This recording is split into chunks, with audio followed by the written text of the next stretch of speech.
Cet épisode, il était juste excellent.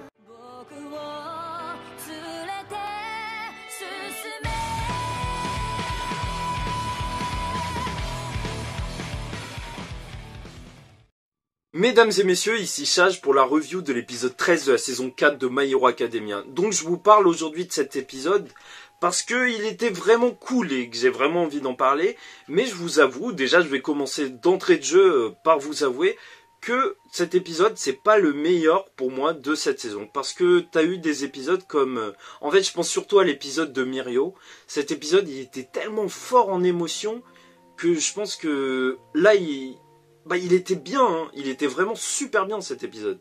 Mais quand je repenserai à la saison 4, je repenserai évidemment plus, pour ma part, à l'épisode de Mirio.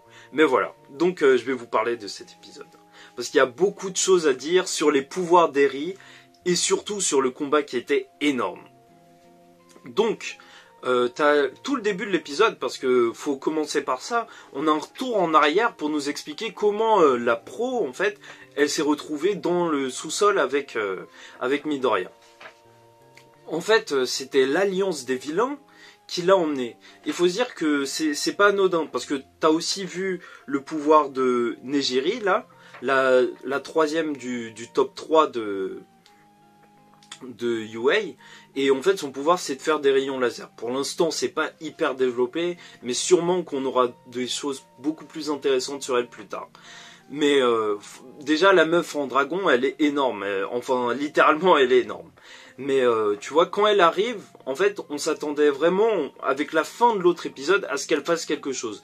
Mais il faut se dire que ce soit elle, Ochako, Nejiri ou Tsuyu, bah ils sont vraiment KO et ils peuvent rien faire. C'est juste, ce qui est important, c'est qu'ils ramènent l'autre gros méchant. Mais ce qui va vraiment nous intéresser, c'est que l'alliance des vilains, en vrai, en ce début d'épisode, on voit qu'ils sont énormément présents. En fait, c'est grâce à eux que ils arrivent. Mais surtout, en fait, il y a un truc qui est passé, mais comme une lettre à la crème, vraiment une lettre à la poste. Mais genre, c'est passé crème. Genre, un truc de fou, parce que l'Alliance, elle a dit, ouais, Eri, elle a l'air super intéressante. Faudrait peut-être qu'on essaye de la prendre. Et je pense vraiment qu'on se dirige vers quelque chose comme ça. Je pense pas que l'Alliance, elle va en rester là. Il va se passer quelque chose. Après, je crois pas forcément qu'ils vont réussir à récupérer Eri, mais je pense surtout qu'ils vont récupérer les 4 balles. Parce que je sais pas si vous avez oublié ou pas, mais en vrai, il reste encore 4 balles pour enlever les pouvoirs définitivement. Et c'est tellement énorme, je pense pas qu'il puisse y en avoir plus, qu'il va y en avoir plus qui vont être créés, parce que ça va vraiment foutre le sbeul. Mais juste en récupérer 4 là, ces 4 balles, elles peuvent changer la donne de ouf pour l'Alliance. Et je pense qu'ils vont les récupérer, c'est sûr. En tout cas, bah, on rentre dans le vif du sujet parce que le combat, il était énorme. Et déjà, en fait, je veux vous rappeler que ce combat, c'est vraiment pas juste le combat de Midoriya contre Overhaul. Mais c'est vraiment le combat de tout le monde. C'est même, en fait, même celui qui a le plus participé, c'est Mirio. Parce que si l'épisode, en fait, le combat, il commence avec Eri, qui a avec Overhaul et qui voit la cape, c'est pas juste parce que c'est une cape, on n'en a rien à faire de cette cape. Mais c'est juste que cette cape, elle représente en fait tout ce que Mirio il a fait. Et elle a tellement été touchée par ça, que même si elle est retournée avec Overhaul, bah elle s'est dit, ouais, en voyant Izuku, elle s'est dit, Mirio il a sacrifié plein de trucs. Ces mecs, ils sont à fond, ils vont rien lâcher, et je peux pas me permettre de tout abandonner comme ça. Et là, il y a un truc qui s'est passé, mais ça s'est vraiment passé en 2 secondes. Vous avez sûrement compris, moi aussi j'ai compris après. Mais c'est là que je me dis, parfois ça va un peu trop vite, parce qu'elle a utilisé son pouvoir sur Overhaul pour le séparer du mec avec qui il avait fusionné. Et elle a foncé sur Midoriya. Donc, de toute façon, on va revenir sur son pouvoir. Mais à partir de là, tu as eu une scène, elle était juste excellente. Le nouvel OST qu'ils ont sorti... Au début, il m'a un peu sorti du truc, parce que je m'attendais pas à entendre des paroles, mais c'était vraiment magnifique, et je pense qu'on se souviendra beaucoup de cette scène, parce que s'il y avait cette OST, c'était déjà parce que Izuku, il réussissait à sauver quelqu'un, mais vraiment littéralement, hein. Eri, il avait envie de la sauver depuis hyper longtemps, elle avait vraiment besoin d'être sauvée, et il la sauve, et surtout, c'est qu'il utilise le One for All à 100%. il l'utilise à 100%. Je sais pas si vous vous rendez compte, mais en gros, là, c'était un combat d'All Might. Bon, il n'avait pas l'expérience, il n'avait pas la technique, mais il avait la puissance de All Might. C'est vraiment énorme. Et c'est pour ça que cette scène, en fait, elle a pris son temps. T'as eu une musique et quand on l'a vu bondir dans les airs, bah lui, il était choqué. Mais surtout, on a eu une scène avec justement tous les débris, même la pro qui était choquée par ce qui venait de se passer. Et c'est pas pour rien, parce que c'est la première fois, et on s'en souviendra, qu'il a vraiment utilisé le One for All à 100%. Enfin bref. Ensuite, t'as Shisaki qui, évidemment, il essaye de récupérer Eri.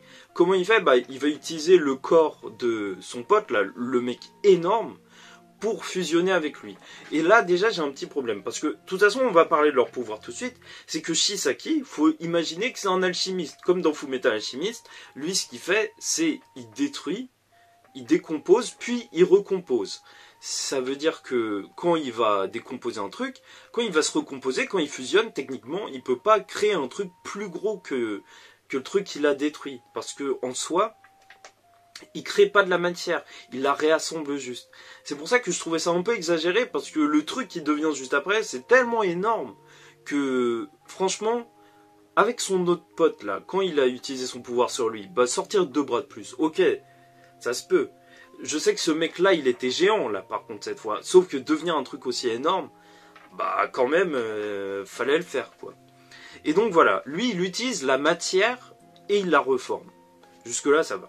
Après, le pouvoir d'Eri, il est différent et il est assez compliqué à comprendre parce que bah, t'as le flashback avec son grand-père qui disait à Overhaul, bah ouais, ton pouvoir, il lui ressemble. Et c'est pour ça que je te l'envoie pour que tu lui montres comment le maîtriser. Mais en fait, il est pareil parce qu'en soi, ils peuvent faire à peu près la même chose. En soi, si tu vois un mec qui vient de se faire couper le bras ou que son bras il vient d'exploser, bah normalement, lui il peut le reconstruire et elle aussi elle peut le reconstruire. Sauf que là où son pouvoir il est démentiel, c'est que t'as pas la règle justement d'un échange équivalent, comme pour Shisaki, où lui, pour créer un truc, enfin pour faire revenir un truc, bah il doit réutiliser justement la matière. Elle, en fait, c'est plus comme un pouvoir qui agit sur le temps, sur l'espace et le temps, puisqu'elle recrée, en fait, elle revient en arrière. Et c'est pour ça qu'on parle de rembobinage et de rewind en anglais, parce que vraiment, elle retourne en arrière, et c'est pour ça même que son père, il a complètement disparu, en fait, dans le flashback, elle a dû le transformer en petit spermatozoïde qui traînait par terre, ou je sais pas quoi, parce que son pouvoir, il est démentiel. Et en fait, à ce moment-là, même pour Shisaki, il faut se dire que son pouvoir, il demande vraiment beaucoup de réflexion. Et c'est pour ça que ce mec, ça se voit qu'il est super intelligent. Mais en plus, c'est compréhensible même par son pouvoir. Parce qu'en soi, s'il déconstruit les trucs et il les recompose, bah ça veut dire qu'il doit comprendre comment les recomposer. C'est pour ça que les alchimistes, dans Fullmetal Alchemist, ils utilisent qu'une seule matière. Parce que c'est super complexe de construire quelque chose à chaque fois. Parce qu'il faut connaître comment c'est. En fait, il faut s'imaginer que pour construire un bras, il doit se dire, ouais, en fait, je vais prendre cet atome et tout, ou cette molécule, et après, je vais reconstruire d'abord l'os, après, je vais mettre les tendons, je vais mettre les muscles, je vais mettre la peau, je vais mettre derme, épiderme, enfin, tu vois, il doit penser à énormément de choses. Et donc, ce mec, c'est un génie. Et c'est pas pour rien qu'il a prévu un plan aussi énorme. Et que c'est lui qui a lancé, en fait, toutes les expériences sur Eri, parce que ce mec, il est vraiment super intelligent. Mais de son côté, Eri, son pouvoir, faut le voir un petit peu comme dans Bleach. Je sais pas si vous avez vu, mais Orihime, au bout d'un moment, c'est une meuf qui soignait des gens, les méchants, ils les avaient kidnappés. En fait, ils l'avaient kidnappé, les Arrancar. Parce qu'elle pouvait ramener des choses. Genre, le bras d'un mec, il était complètement disparu, et elle l'a ramené. Parce que, en fait, elle rétablit les choses, comme Eri, grâce au temps, en fait. C'est un pouvoir sur le temps, comme ils étaient avant. Et la différence fondamentale, c'est que, par exemple, normalement, si tu vois, genre, Overhaul, lui, s'il voit un mec avec justement un bras qui est parti depuis des années, il pourrait pas le reconstruire. où il pourrait le reconstruire en utilisant le bras d'un autre mec. Alors que Eri, il suffirait qu'elle utilise son pouvoir pour rétablir en fait le corps de cette personne comme il était avant, donc avec ses deux bras. Et à ce moment-là, obligé, enfin, je pense pas être le seul à y avoir pensé, mais j'ai directement pensé à All Might. Faut se dire, All Might, lui, en fait, suffit même juste qu'elle contrôle son pouvoir, et normalement, elle peut ramener All Might. Et c'est énorme, c'est énorme. Il faudrait voir pour Mirio, parce que Mirio, c'est assez compliqué, puisque en fait, Shisaki, l'arme qu'il a créée, c'est qu'il a, en fait, il a réussi à isoler son pouvoir pour qu'il affecte juste, pas tout le corps, mais juste une partie du corps, c'est le gène pour donner les haltères. Parce que depuis le début de la série, on nous dit que les haltères, en fait, c'est une mutation génétique. Faut voir ça un petit peu comme les X-Men. Et en gros, faut imaginer un chromosome en plus ou un délire comme ça. Et en gros, lui, il a fait en sorte que ce soit juste des homo sapiens, quoi. Genre, il les a fait régresser à des gens sans haltères. Mais bon, donc, tout ça, ça mène à une confrontation. Et comme je le disais avant, là, c'est que Eri, c'est pas juste Eri qui se bat. Enfin, c'est parce que c'est Eri, Mirio, Night Eye, en fait, tout le monde a participé à ce qu'elle ait du courage pour se battre. Et c'est vraiment l'association des deux, de Eri et Izuku, qui va venir à bout de Overhaul. Parce que ce qu'elle va faire, c'est qu'elle va le soigner constamment, en gros, et ça va lui permettre d'utiliser le One for All à 100% sans aucun dégât. Parce que franchement, vu ce qu'il a fait Izuku, là, dans ce scan, enfin, dans cet épisode, il se serait éclaté, et heureusement pour lui c'était pas le cas et c'était juste énorme. Faut qu'on parle de l'animation parce que l'animation, vous regardez les 5 dernières minutes, il va y avoir des milliards d'AMV, plein de vidéos sur YouTube sûrement, mais cette animation, elle était tellement énorme, on aurait dit du One Punch Man. Je sais pas pourquoi, l'animateur il a dû craquer, mais il s'est dit vas-y on va faire du One Punch Man, parce que là il est à 100%. Rien que le coup du coup de poing, en fait des coups de poing qui étaient comme ça géants, et Shisaki qui disparaissait comme ça, c'était un truc de ouf, même moi j'étais comme ça, c'était trop, c'était juste trop. Et l'animation elle était excellente, elle était vraiment excellente.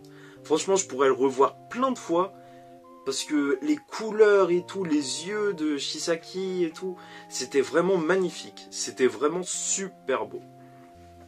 Et donc, l'épisode après le combat, bah, il se termine sur quoi? Sur Night Eye qui regardait, et ça me fait plaisir qu'on lui ferme enfin sa bouche.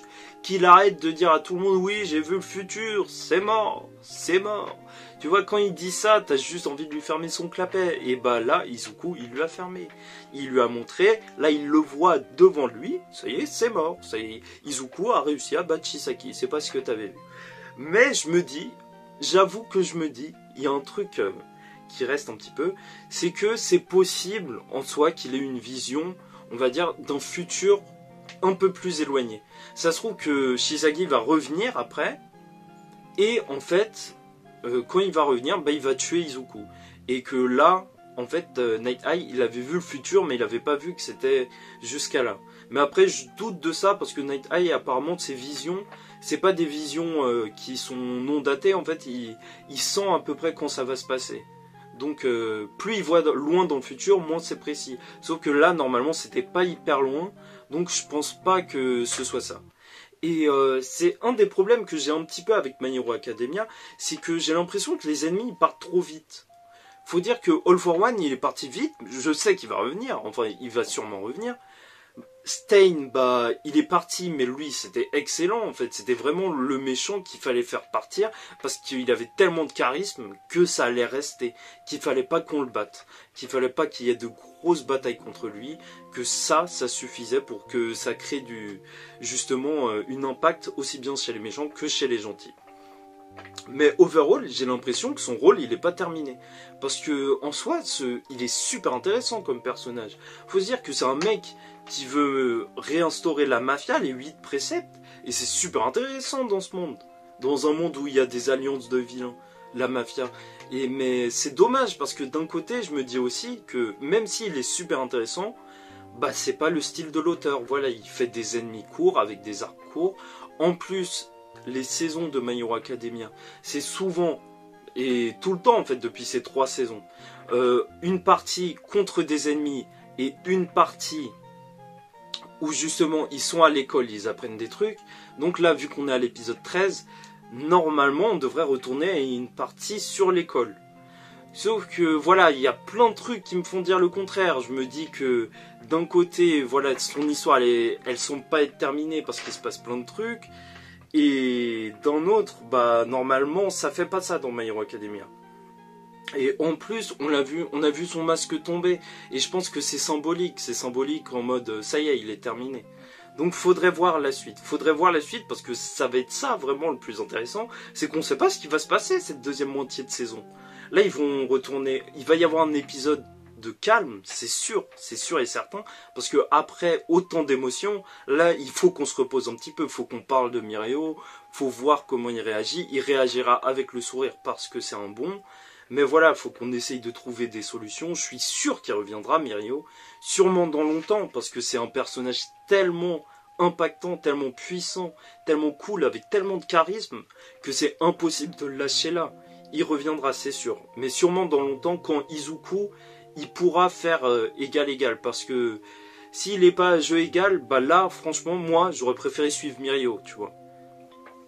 Mais voilà, c'est tout. C'est tout, et voilà, faut imaginer la suite. Faut imaginer la suite en mode, qu'est-ce qui va se passer dans les prochains épisodes. Retour au lycée, en vrai, ça je le vois mal d'un autre côté, parce que là, techniquement, ils sont en stage, quoi. Ils sont en stage, donc on devrait avoir une saison où on les voit dehors à faire vraiment les héros. Je pense pas qu'ils aient besoin d'avoir énormément de cours à ce stade-là. Mais bon, voilà, j'espère que vous avez apprécié la vidéo, c'est la fin de la vidéo. Je fais des reviews My Hero Academia même si ça marche pas trop parce que ça me fait plaisir. Donc n'hésitez pas à commenter si vous avez regardé la vidéo. Parce que moi j'aime bien avoir votre avis, hein, je fais pas cette vidéo comme ça. Et voilà, bah j'espère que vous passez une bonne soirée ou une bonne journée. Je vous dis à la semaine prochaine pour un autre épisode, une autre review.